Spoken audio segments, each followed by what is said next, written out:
ഒഴിവുണ്ടെങ്കിലൊന്ന് വായോ, അപ്പൊ ഉമ്മനൊന്ന് കൊണ്ടുപോയിട്ട് ഹോസ്പിറ്റലിൽ കാണിച്ചിട്ട് വരാലോ. ആ ശരി, ഷമീർക്ക് വായുന്നു.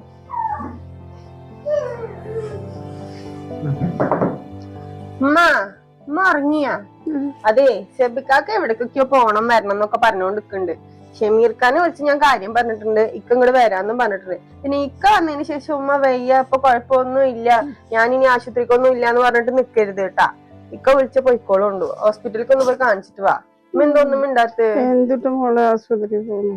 ഉമ്മ ഒന്ന് പോയി കാണിച്ചാലല്ലേ മാറുക. ഇത് വയ്യ കിടന്നിട്ട് മതിയാ. അവനൊന്നും വരില്ല. ഷമീർക്ക് വരാ പറഞ്ഞിട്ടുണ്ട്. സെബിക്കാക്ക് എന്തോ തിരക്ക് അങ്ങനെയാണെന്നൊക്കെ പറയുന്നു. ഞാൻ പിന്നെ അതിന് കൂടുതലൊന്നും പറയുന്നില്ല. കൊണ്ടുപോകാൻ പറ്റില്ല മോളെ, അവനൊന്നും കൂട്ടാക്കൂല. അറിയുന്നതല്ലേ മോള് എന്തിനാ ചോദിച്ചിട്ട് തല്ല് കൂട്ടുന്നു? ഞങ്ങള് തല്ലൊന്നും കൂടിയിട്ടില്ല. സെബിക്കാണ് എന്നോട് പറഞ്ഞ ഷമീർഖാനെ വിളിച്ച് പറയാ, അവൻ വന്ന് കൊണ്ടുപോയി